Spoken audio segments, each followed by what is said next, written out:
Assalamualaikum warahmatullahi wabarakatuh.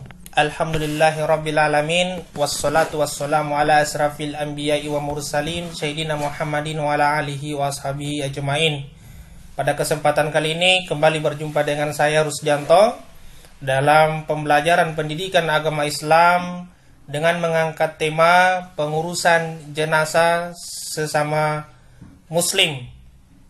Mengingat pengurusan jenazah fardu kifayah hukumnya bagi muslim yang lain untuk mengurusi jenazah saudara-saudaranya yang telah mengalami kematian atau meninggal dunia menghadap kepada Allah Subhanahu wa taala. Nah, baiklah kepada anak-anakku, teman-teman sekalian, kita akan melangkah pembahasan materi pengurusan jenazah. Akan dibagi menjadi beberapa aspek, yaitu bagaimana cara memandikan jenazah, mengkafani, menyolatkan sampai dengan menguburkan. Namun pada kesempatan kali ini kita lebih terkhusus kepada memandikan jenazah. Kematian adalah suatu yang pasti dan kita harus bersedia menghadapinya karena ia merupakan titik permulaan kepada penghidupan yang kekal dan abadi. Hanya mukmin yang dipanggil menghadap Tuhannya dengan hati bersih memperoleh kejayaan.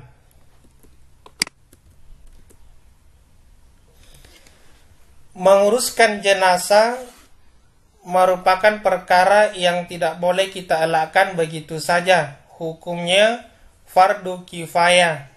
Dengan adanya sebagai umat Islam yang mengetahuinya akan selesailah tanggung jawab itu.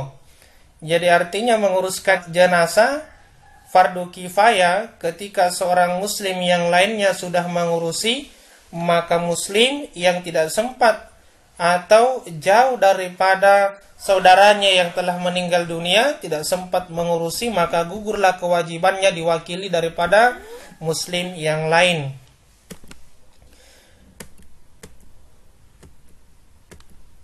Ini adalah beberapa contoh ilustrasi menggambarkan bagaimana masa depan kehidupan yang akan dialami manusia, yaitu kehidupan yang sesungguhnya dengan cara memasuki yang namanya pintu kematian, kemudian dia akan kekal abadi di dalamnya dan mempertanggungjawabkan segala perbuatannya. 5 kewajiban sesama muslim. Yang pertama, menjawab salam. Yang kedua, menjenguk orang sakit. Yang ketiga, mengurusi jenazah. Yang keempat, menjawab panggilan atau hadir dalam undangan dan mendoakan orang yang bersin. Hadis riwayat Ibnu Majah. Jadi ini adalah 5 kewajiban sesama muslim yang lain, mulai dari menjawab salam sampai dengan mendoakan sesama muslim yang bersin.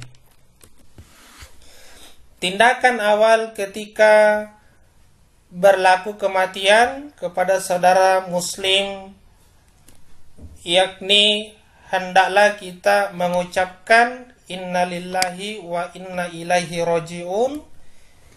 Tukarkan pakaiannya dan bersihkan kotoran yang keluar dari duburnya. Jadi kita menanggalkan, mengganti pakaian yang kotor dan membersihkan kotoran yang keluar dari dubur. Yang ketiga, rapatkan kedua belah matanya. Jadi memejamkan kedua belah mata merupakan kewajiban ketiga yang kita lakukan ketika kita menjumpai saudara muslim yang meninggal dunia. Kemudian yang keempat, lipatkan tangannya seperti dalam sholat. Jadi kita meletakkan tangan persis ketika dalam keadaan sholat. Yang kelima, rapatkan mulutnya. Ketika merapatkan mulutnya, kita bisa menggunakan sehelai kain yang diikatkan antara ubun dengan dagu atau pada bagian rahang ketika sedang terbuka sehingga dia bisa mengatup dan tertutup mulutnya. Yang kelima, meluruskan kakinya. Jadi ini termasuk hal-hal yang perlu kita lakukan ketika saudara muslim mengalami kematian atau meninggal dunia. Yang ketujuh, ikatkan kedua ibu jari kakinya. Ini termasuk juga kewajiban kita ya. 8, letakkan di tempat yang tinggi. Jadi sebagai bentuk penghormatan kepada si mayit atau kepada si jenazah, maka kita meletakkan jenazah di tempat yang tinggi. Hadapkan ke kiblat. Jadi kita hadapkan ke kiblat sesuai dengan bagaimana arah ketika kita melaksanakan ibadah sholat. 10 amalan yang bisa menghalangi siksa kubur, diantaranya memelihara sholat 5 waktu. Yang kedua, selalu membaca surah Al-Ikhlas, terutama dalam kesakitan yang membawa kematian. Jadi salah satu faedah surah Al-Ikhlas adalah senantiasa dibacakan ketika kita dalam keadaan sakit dan kemungkinan akan membawa kita kepada kematian. Yang ketiga, senantiasa membaca surah Al-Mulk pada setiap malam, setidaknya malam Jumat. 4, mati syahid. Jadi yang keempat ini termasuk mati syahid adalah mati yang bisa mengurangi atau menghalangi kita dari siksa kubur. Di antaranya mati dalam menjalankan atau memerangi kebatilan-kebatilan atau memperjuangkan agama-agama Allah. Di antaranya mati dalam medan perang, kemudian mati dalam keadaan terbakar, mati dalam keadaan berlayar misalnya di tengah laut, maka ini termasuk mati syahid insyaallah jika dilandasi dengan niat ikhlas kepada Allah Subhanahu wa taala. Yang kelima, mati di malam atau di siang hari pada hari Jumat. Jadi mati dalam hari Jumat merupakan hari yang diberikan oleh Allah keistimewaan bagi mereka yang dicabut nyawanya pada hari Jumat. Keenam, mati karena sakit perut. Jadi mati karena sakit perut termasuk adalah amalan atau penyakit yang bisa mengurangi siksa kubur bagi si mayit. Tidak ditangisi mayatnya di waktu kematian seperti perlakuan jahiliyah, yang artinya ditangisi dengan cara yang berlebih, meraung-raung sampai dia lupa kepada Allah Subhanahu wa taala bahwa sesungguhnya setelah ada kehidupan maka akan disusul kematian sebagai kehidupan yang akan kekal dan untuk selamanya. 8, selalu membiasakan diri memberi sedekah. 9, menyempurnakan basuhan wudhu dan menolong orang sedang dianiaya. Selalu memohon kepada Allah agar dilindungi dari siksa kubur. Inilah 10 amalan yang bisa memberikan keringanan kepada seorang muslim ketika mengalami kematian di alam kuburnya. Ada 4 kewajiban terhadap jenazah. Yang pertama yaitu kita memandikan. Yang kedua mengkafani jenazah. Yang ketiga menyolati. Dan yang terakhir adalah menguburkan atau memakamkan jenazah muslim, saudara kita. Yang pertama kita akan membahas khusus bagaimana cara memandikan jenazah. Insyaallah di video berikutnya akan dilanjutkan bagaimana cara mengkafani, menyolatkan sampai dengan menguburkan. Jadi untuk pertemuan hari ini kita khusus untuk memandikan jenazah. persiapan memandikan jenazah. Di antaranya menyiapkan tempat yang layak, yang bersih dan tertutup. Yang kedua, siapkan peralatan atau perlengkapan seperti alas mandi jenazah, wadah atau tempat air, sabun, pembersih, kapur barus, air mawar, dan daun bidara agar wangi.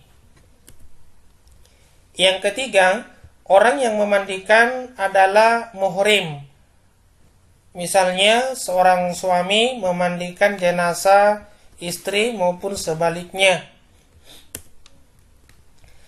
4. Mendahulukan anggota wudhu dan anggota badan sebelah kanan. Ya, jadi kita dahulukan yang sebelah kanan, kemudian sebelah kiri, menutup aurat dan disunahkan masing-masing setiap anggota badan bagian kanan 3 kali, kemudian disusul bagian anggota badan atau tubuh 3 kali. 5. Jenazah bukan mati syahid tanpa dimandikan. Ya, yang mati syahid seperti yang saya sampaikan tadi, misalnya yang tidak perlu dimandikan, misalnya mati dalam keadaan terbakar, kemudian mati di medan perang, kemudian mati misalnya di tengah laut dalam kondisi tertentu, maka ini boleh tidak dimandikan ya. Contoh tempat pemandian jenazah, jadi ini beberapa contoh gambar yang memperlihatkan bentuk atau tempat memandikan jenazah. Ya, ini beberapa gambar contoh saya perlihatkan. Ya, ini bisa kita dapatkan dan sering kita jumpai di tengah-tengah kehidupan kita. Terkadang kita melihat beberapa tempat mandikan jenazah yang berbeda, namun pada umumnya semua fungsinya sama dan tidak menyalahi daripada syarat-syarat memandikan jenazah ya. Intinya air itu bisa mengalir, kemudian di tempat yang tinggi dan mudah untuk digunakan. Peralatan dan persiapan mandi jenazah. Yang pertama, tempat mandi atau bilik tidak boleh di ruang terbuka ya, harus tertutup agar tidak kelihatan auratnya bagi si pelayat. Kain basahan atau kain sugi. Ini kain basahan sebagai kain untuk menampak atau melapisi daripada bagian anggota badan atau tubuh si mayit. Ketika disiramkan air tidak langsung mengenai daripada tubuh si mayit, dan sebagai juga tabir atau pelindung daripada aurat si mayit. 3. Sabun. Jadi sabun. Kemudian 4. Air sabun. 5. Air cendana atau mawar dan air kapur barus. Air daun bidara. Sarung tangan supaya memastikan kita dalam keadaan steril dan menjaga penularan penyakit ya. Gayung, kemudian minyak wangi, handuk ya, handuk untuk mengeringkan. Ini beberapa contoh peralatan memandikan jenazah. Jadi ini berlaku bagi jenazah perempuan muslim maupun laki-laki muslim. Wewangian untuk memandikan ini ya, beberapa tadi gambar contoh yang saya sebutkan, kapur barus, sabun, minyak wangi, air mawar. Cara memandikan jenazah. Jenazah ditempatkan yang terlindung, artinya tidak boleh terlihat, harus tertutup untuk menghargai dan melindungi aurat daripada si mayit atau si jenazah. Memulai dengan basmalah. Jenazah diberikan kain basahan untuk menutup aurat. Membersihkan kotoran najis. Kemudian diangkat, agak didudukkan, kemudian perutnya diurut supaya kotoran keluar. Jadi si jenazah atau si mayit ini didudukkan dengan posisi agak disandarkan kepada keluarga atau yang memandikan si jenazah, kemudian sambil menekankan perut dan mengurut ke bagian bawah sehingga sisa-sisa kotoran bisa keluar dan diyakini bersih. Kotoran pada kuku, mulut, gigi, telinga dibersihkan. Ini perlu dibersihkan. Kemudian menyiramkan air ke seluruh tubuh, diwudukan, dan terakhir disiram air campur dengan kapur barus, daun bidara, wangian yang berbau harum. Dikeringkan dengan kain atau handuk. Ya, setelah itu dikeringkan, kemudian siap untuk dikafani. Kemudian bacaan niat memandikan. Niat untuk memandikan jenazah laki-laki dan perempuan. Jadi di sini ada perbedaan lafaz, namun tidak terlalu banyak ya perbedaannya. Kita lihat bunyinya. Nawaitul gusli lihazal mayyiti lillahi ta'ala. Ini untuk laki-laki, sedangkan untuk perempuan nawaitul gusli lihazihil mayyitati. Jadi perbedaannya, perempuan menggunakan kalimat atau lafaz mayyitati, sedangkan kalau laki-laki mayyiti lillahi ta'ala, yang lain sama. Jadi perbedaannya lihazal mayyiti untuk laki-laki, untuk perempuan lihazihil mayyitati. Ya. Di sini letak perbedaannya. Lihazihil dengan lihazal mayyiti, perempuan mayyitati. Ini contoh kain basahan kepada si mayit. Jadi tidak langsung mengenai tubuh atau organ pada si mayit. Sirami dengan air bersih mulai dari yang kanan. Didudukkan untuk mengeluarkan kotoran. Jadi sini contoh ilustrasi memandikan jenazah si mayit. Didudukkan, kemudian sambil disiram dan ditekan pada bagian perut sehingga mengeluarkan sisa-sisa kotoran. Istri boleh memandikan suami, begitupun suami boleh memandikan mayit si istri, karena keduanya adalah dimuhrimkan. Jadi boleh ya. Mewudukan jenazah ya, mewudukan seperti kalanya kita sebelum melaksanakan ibadah sholat, menyirami dengan kapur barus untuk wewangian kepada si jenazah, mengeringkan dengan handuk, kemudian kita siap-siap untuk mengkafani. Adapun hikmah daripada memandikan jenazah saudara muslim, yang pertama, Islam mementingkan kebersihan. Jadi Islam intinya mementingkan kebersihan. Yang kedua, menghormati manusia, karena kita berbeda daripada binatang. Kita memiliki harkat dan martabat sehingga dijaga kehormatan manusia dan sebagai bentuk penghargaan. Yang ketiga, menghadap Allah dalam keadaan bersih dan suci. Sekian daripada pemaparan kali ini. Insya Allah di pertemuan berikutnya kita akan lanjutkan video-video terkait tentang bagaimana cara memandikan, mengkafani daripada saudara muslim yang lain. Semoga menambah wawasan kita dalam pengurusan jenazah sesama muslim. Sekian dan terima kasih. Wassalamualaikum warahmatullahi wabarakatuh.